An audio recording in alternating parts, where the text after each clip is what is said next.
Welcome student. અગાઉના લેક્ચરમાં આપણે સબ્જેક્ટ ઇન્ડિયન ઇકોનોમિક્સમાં એફડીઆઈ અને ભારત એટલે કે ફોરેન ડાયરેક્ટ ઇન્વેસ્ટમેન્ટ, પ્રત્યક્ષ વિદેશી મૂડીરોકાણ અને તેના સ્વરૂપ અને સાથે તેના મહત્ત્વ વિશેની ચર્ચા લાસ્ટ લેક્ચરમાં આપણે કરી હતી. બરાબર, કે વિદેશી મૂડીરોકાણ છે એ કયા કયા સ્વરૂપે કરવામાં આવે છે અને એનું મહત્ત્વ શું છે. બરાબર, એ વિશેના ટોપિકની ચર્ચા આપણે અગાઉના લેક્ચરમાં કરી ચૂક્યા છીએ. એના પછીનો જે ટોપિક છે એ છે ભારતમાં વિદેશી મૂડીરોકાણ. હવે એમાં તમને ખૂબ આંકડાકીય માહિતી છે આપેલી છે. મારી દૃષ્ટિએ તમારી પ્રસ્તાવના, વિદેશી મૂડીરોકાણનું સ્વરૂપ, તેનું મહત્ત્વ અને એના પછીનો જે ટોપિક છે એ છે ભારતમાં વિદેશી મૂડીરોકાણ અને ચોથા નંબરનો જે ટોપિક છે એ છે કે ભારતમાં વિદેશી મૂડીરોકાણ માટેની અમુક નીતિઓ શું છે. એ એટલું તમે સમજાવશો તો તમારી માટે એટલું ઇનફ છે. ભારતમાં વિદેશી મૂડીરોકાણ જે છે એ તમારી પાસે એમાં આંકડાકીય માહિતી ખૂબ જ છે, જે તમને યાદ રાખવી છે શું પડી જશે, હાર્ડ પડી જશે.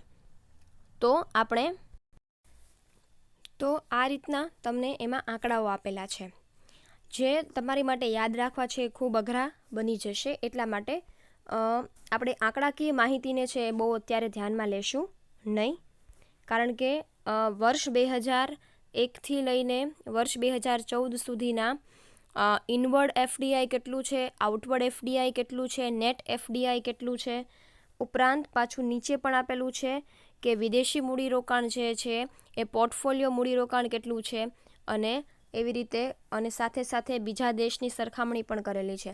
તો આટલી બધી આંકડાકીય માહિતી છે તમને યાદ રાખવી ખૂબ ડિફિકલ્ટ પડી જશે, અઘરી પડી જશે. એટલા માટે અમુક ટોપિક જે છે તમારી માટે ઇનફ છે લખવા માટે. જો તમને 14 માર્કમાં પૂછાય કે તમને 7 માર્ક્સમાં પૂછાય તો પણ એક તો તમારે સ્વરૂપ લખવું પડે, પછી એનું મહત્ત્વ લખવું પડે, અને આ વિદેશી મૂડીરોકાણ આપણે એક્સપ્લેન અત્યારે નથી કરતા. ચોથું જે પોઈન્ટ છે વિદેશી મૂડીરોકાણ અંગેની ભારત સરકારની નીતિઓ. ભારત સરકારે શું નીતિ કરી છે, નીતિઓ બનાવી છે વિદેશી મૂડીરોકાણ માટે, એ આપણે જોઈ લઈએ. બરાબર, એના મતલબ જે ટોપિક તમારી પાસે છે જે ઇઝી છે એના ઉપર વધારે ફોકસ કરવું જરૂરી છે. બરાબર, તો જુલાઈ આપણે હવે જોઈએ કે વિદેશી મૂડીરોકાણ અંગે ભારત સરકારે કેવા પ્રકારની નીતિઓ છે બનાવી છે. જુલાઈ 1991 અને ત્યારબાદ વિદેશી મૂડીરોકાણને પ્રોત્સાહન આપવા માટે કેટલાક વિશિષ્ટ પગલાઓ ભરવામાં આવ્યા હતા. વિદેશી મૂડીરોકાણ અંગે ભારત સરકારની મુખ્ય મુદ્દાઓ નીચે પ્રમાણે છે. સૌથી પહેલું જે છે એ છે શું કીધું છે કે 1991 પછી ઉચ્ચ અગ્રતા ધરાવતા ઉદ્યોગો જેમાં મોટા પ્રમાણમાં મૂડીરોકાણ અને જટિલ ટેકનોલોજીની જરૂર છે તેવા ઉદ્યોગોમાં 51% સીધા મૂડીરોકાણની પરવાનગી આપવામાં આવી. એટલે કે એવા જે ઉદ્યોગો કે જેના દ્વારા આપણને ખૂબ મોટા પ્રમાણમાં મૂડી મળતી હોય, ટેકનોલોજી મળતી હોય, એવા ઉચ્ચ અગ્રતા ક્રમ ધરાવતા, એટલે કે જે ઉદ્યોગોનું ડેવલપમેન્ટ ભારતમાં શક્ય છે અને ભારત માટે મોટા પ્રમાણમાં મૂડીરોકાણ લાવી શકે, મોટા પ્રમાણમાં ટેકનોલોજી લાવી શકે, એવા ઉદ્યોગો માટે 1991 પછી એ ઉદ્યોગોમાં 51% જેટલું મૂડીરોકાણ કરવાની સરકારે વિદેશી કંપનીઓને પરવાનગી આપી. જેના કારણે આપણા દેશમાં જે જરૂરી મૂડીરોકાણ છે, જે ટેકનોલોજીઓ છે એ આપણા દેશમાં મોટા પ્રમાણમાં આપણને મળી રહે એ હેતુથી સરકારે 51% મૂડીરોકાણ જે છે એ કરવાની પરવાનગી છે એ આ બધા દેશોને, વિદેશી દેશોને આપી છે. 1991 પછીની નીતિમાં હોટેલ અને પ્રવાસન સંબંધી ક્ષેત્રોમાં પણ 51% શેર મૂડી રોકવાની છૂટ આપવામાં આવી. માત્ર ઉચ્ચ અગ્રતા ક્રમ ધરાવતા ઉદ્યોગો નહીં, પણ હોટેલ અને પ્રવાસી ઉદ્યોગો જે છે એ ઉદ્યોગોમાં પણ વિદેશી કંપનીઓ છે ડાયરેક્ટ 51% શેર મૂડી છે એ ડાયરેક્ટલી રોકી શકે છે. બરાબર, એટલે કે 51% શેર મૂડી રોકે એટલે આમ એક રીતે જોવા જઈએ તો જો કોઈ પણ કંપની છે એ અન્ય કંપનીના 51% શેર ખરીદે એટલે એ શું થઈ જાય, એની માલિક થઈ જાય. બરાબર, જે પરવાનગી છે એ 1991 પહેલાં નહોતી આપવામાં આવી, પણ 1991 પછી વિદેશી મૂડીરોકાણને ભારતે પ્રોત્સાહન આપ્યું એટલે આ બધી છૂટછાટો છે એ વિદેશી મૂડીરોકાણમાં ખાસ આપવામાં આવી. હોટેલ અને પ્રવાસન ક્ષેત્રમાં એટલે ટુરિઝમ, ટૂર્સ એન્ડ ટ્રાવેલર્સનું જે હોય ટુરિઝમ ક્ષેત્ર હોય એની અંદર 51% શેર મૂડીનું ઇન્વેસ્ટમેન્ટ કરવાની વિદેશી કંપનીઓને છૂટ આપવામાં આવી. ત્રીજું, વીજળી ક્ષેત્રે ઉત્પાદનમાં વિદેશી મૂડીરોકાણને આકર્ષવા 100% વિદેશી શેર મૂડીની મંજૂરી આપવામાં આવી. તો કે વીજળી ઉત્પાદન કરનાર ક્ષેત્ર હોય એ ક્ષેત્રોમાં પણ વિદેશી કંપનીઓ છે એ 100% ભારતમાં આવીને રોકાણ કરી શકે એવી પરવાનગી છે એ સરકારે આપી વીજળી ક્ષેત્રના ઉત્પાદન માટે. વીજળી ક્ષેત્રનું એક આખું અલગ સેક્ટર છે. એક ક્ષેત્ર માટે સરકારે 100% વિદેશી કંપનીઓ વીજળી ક્ષેત્રમાં પણ 100% પોતાનું મૂડીરોકાણ કરી શકે એવી પરવાનગી છે, એની મંજૂરી છે એ સરકારે આપી. ચોથું, બિન નિવાસી ભારતીયો નિકાસ હોય, વ્યાપાર, હોસ્પિટલ, નિકાસલક્ષી એકમો, માંદા ઔદ્યોગિક એકમોમાં 100% વિદેશી મૂડીરોકાણ રોકી શકે તેવી જોગવાઈ કરવામાં આવી. માત્ર વીજળી ક્ષેત્ર, હોટેલ, પ્રવાસી સંબંધી એટલા ક્ષેત્રો જ નહીં, પણ જે ક્ષેત્રોની નિકાસ થઈ શકતી હોય, ભારતમાં જેવા અમુક ક્ષેત્રો છે કે જેનું ઉત્પાદન આપણે વિદેશમાં નિકાસ કરી શકતા હોઈએ, એવા ક્ષેત્રો, એવા વ્યાપાર, એવી હોસ્પિટલ, એવા નિકાસલક્ષી એકમો અને માંદા ઔદ્યોગિક એકમોને ફરી ડેવલપ કરવા માટે, ફરી વિકસિત કરવા માટે વિદેશી કંપનીઓ 100% મૂડીરોકાણ કરી શકે એવી જોગવાઈ છે એ સરકારે કરી છે. માત્ર વીજળી ક્ષેત્ર કે પ્રવાસી ક્ષેત્ર નહીં, પણ એની સિવાયના પણ એવા ઘણા ક્ષેત્રો છે કે જેના ઉત્પાદન દ્વારા આપણે બીજા વિદેશોમાં એની નિકાસ કરી શકીએ છીએ. જેમ કે વ્યાપાર છે, હોસ્પિટલ છે, ઔદ્યોગિક રીતે માંદગી ધરાવતા હોય એવા ઉદ્યોગો છે જે મંદ પડી ગયા હોય, જે નફો ન કરતા હોય, જે યોગ્ય કામ ન કરતા હોય, એવા ઉદ્યોગોમાં પણ વિદેશી કંપનીઓને મૂડીરોકાણ કરવા માટે 100% સરકારે મંજૂરી આપી. પાંચમું, ભારતમાં વિદેશી કંપનીઓને મે 1992થી પોતાની વસ્તુઓ પર પોતાના ટ્રેડમાર્કનો ઉપયોગ કરવાની છૂટ આપવામાં આવી. જો વિદેશી કંપનીઓ હોય અને ભારતમાં આવીને પોતાનું વેચાણ કરતી હોય તો મે 1992 પછી એ વિદેશી કંપનીઓને પોતાના ટ્રેડમાર્ક ઉપરથી એ વસ્તુઓનું વેચાણ કરવા માટેની છૂટ આપવામાં આવી છે. બરાબર, એટલે કે પહેલાં એવું થતું હોય કે પહેલાં જે તે વિદેશી કંપનીઓ ભારતમાં આવીને પોતાનું વેચાણ કરતી હોય, પણ આપણા દેશમાં જો એ વસ્તુનું વેચાણ થતું હોય તો આપણે શું કરીએ ને, તો કે આપણે એના ઉપર વિદેશી કંપનીઓનો માર્ક છે એ લગાડવા દઈએ નહીં. પણ 1992 પછી જો વિદેશી કંપનીઓ હોય જે પોતાની વસ્તુઓ આપણા દેશમાં વેચવા માટે લાવતી હોય તો એનો જે ટ્રેડમાર્ક હોય એનો પણ ઉપયોગ કરવાની આપણે એને છૂટ આપી છે.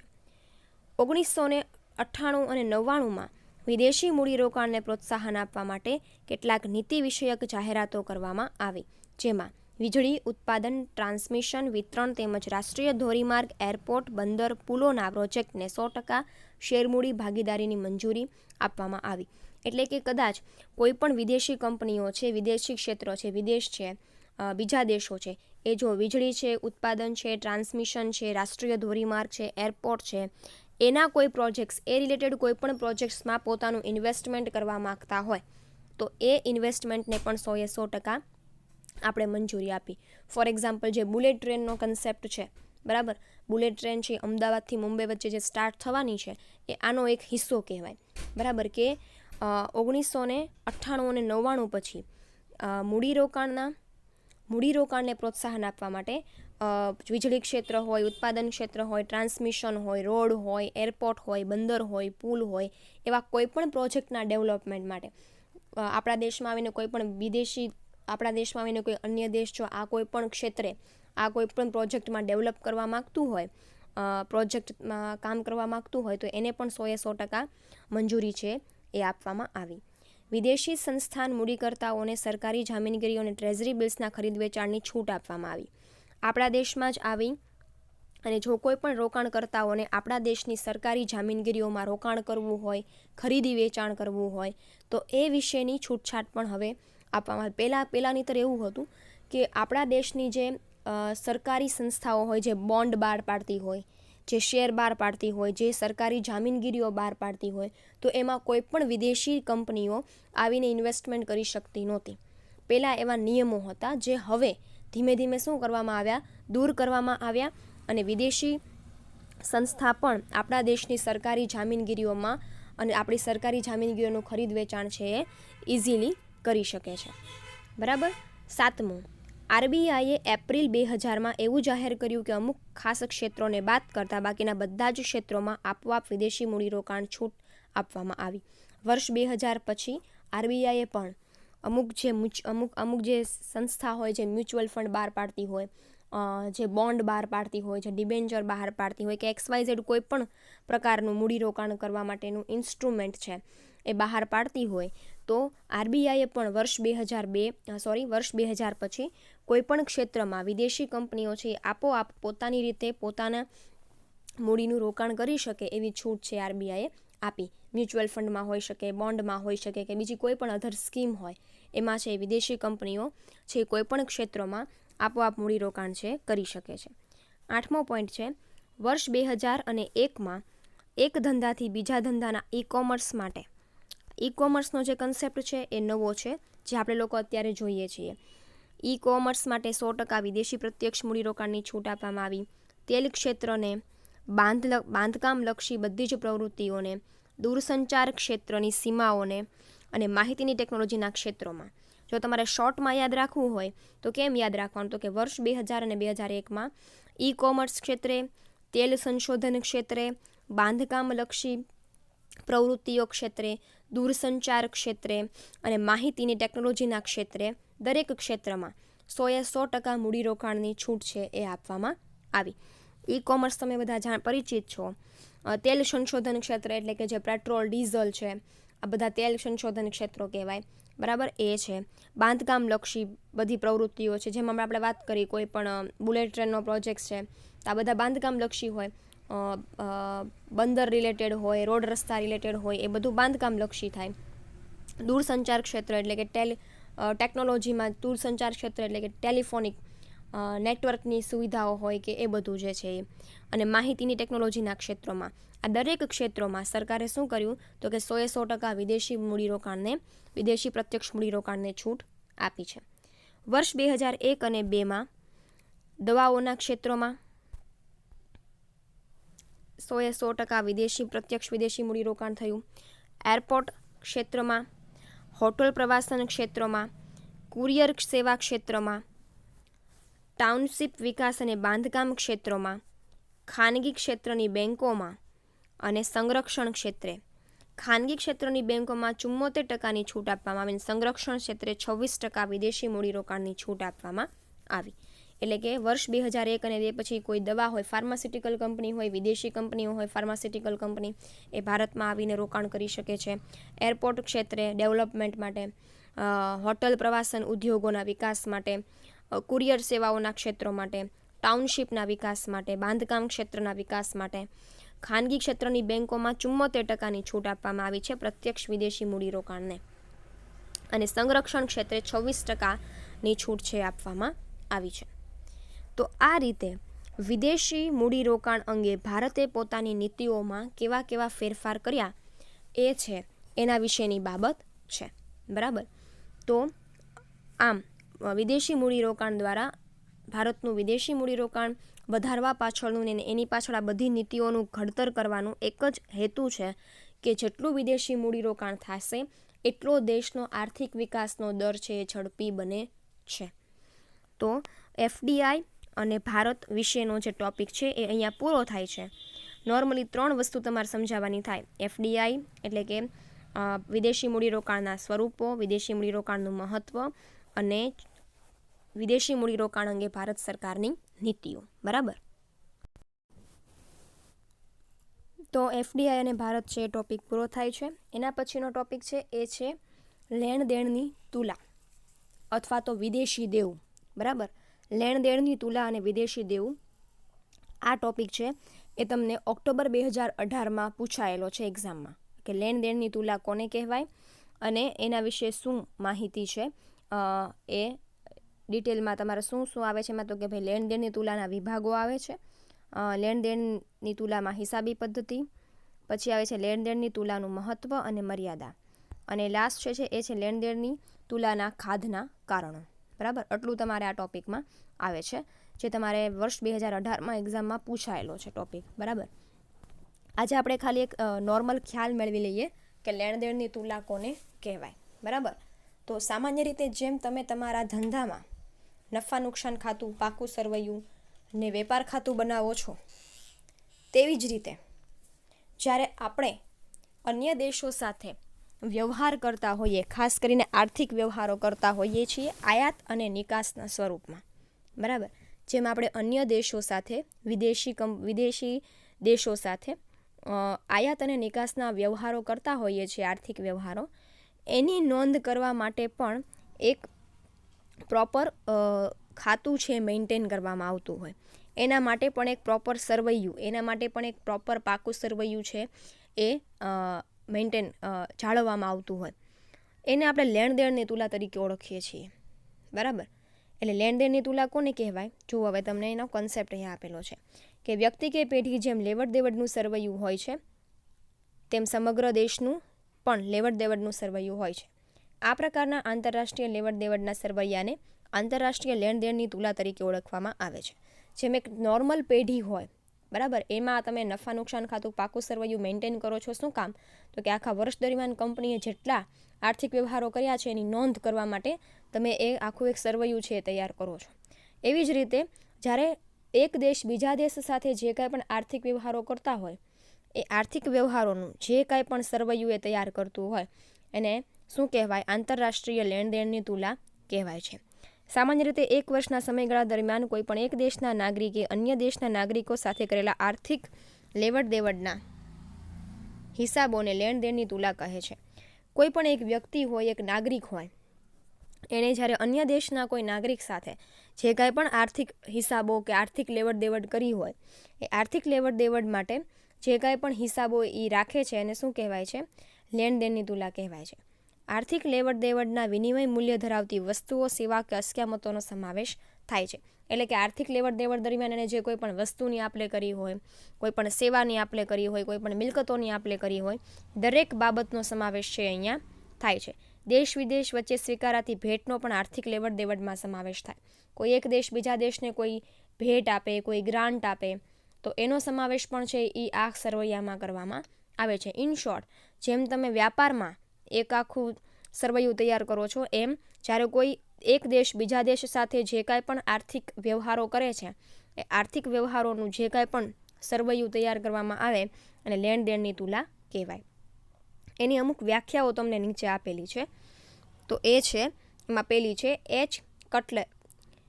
કટરેલના મતે કોઈ એક દેશના નાગરિકો અન્ય દેશના નાગરિકો સાથે સમયના અમુક ચોક્કસ ગાળા દરમિયાન જે લેવડ દેવડ કરે છે તે તમામ આર્થિક લેવડ દેવડના હિસાબોની વ્યવસ્થિત નોંધ એટલે લેણદેણની તુલા.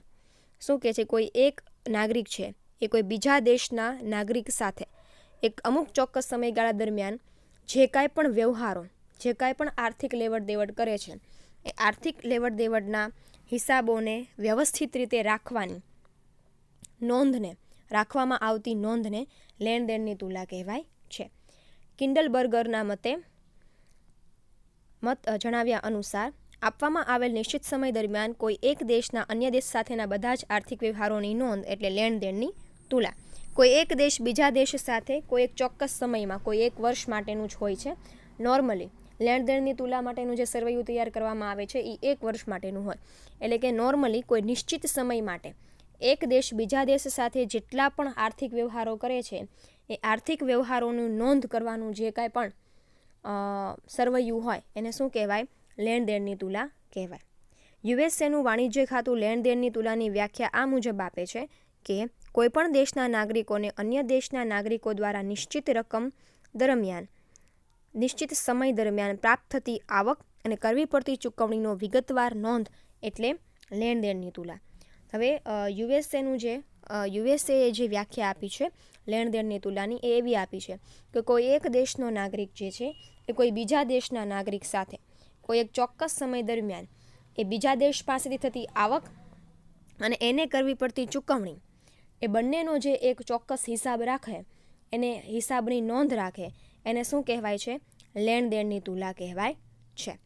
એટલે કે સામાન્ય રીતે તમે જેમ કોઈ પણ વ્યક્તિ પાસેથી તમને કેટલી આવક થઈ, તમને કેટલી જાવક થઈ, એનો તમે જેમ એક હિસાબ રાખો છો, એમ જ્યારે કોઈ એક દેશનો નાગરિક બીજા દેશના નાગરિક પાસેથી એને કેટલા પ્રમાણમાં આવક થઈ છે, એને કેટલા પ્રમાણમાં ચૂકવણી કરી છે, એનો એક ચોક્કસ વિગતવાર નોંધ રાખે, એને શું કહેવાય? લેણ દેણની તુલા કહેવાય. અને પીટી એલ્સવર્થના મતે એક આર્થિક એકમ એટલે કે દેશનો દુનિયાના અન્ય ભાગો સાથે થતા બધા જ વ્યવહારોની સંપૂર્ણ હિસાબી નોંધ એટલે લેણ દેણની તુલા.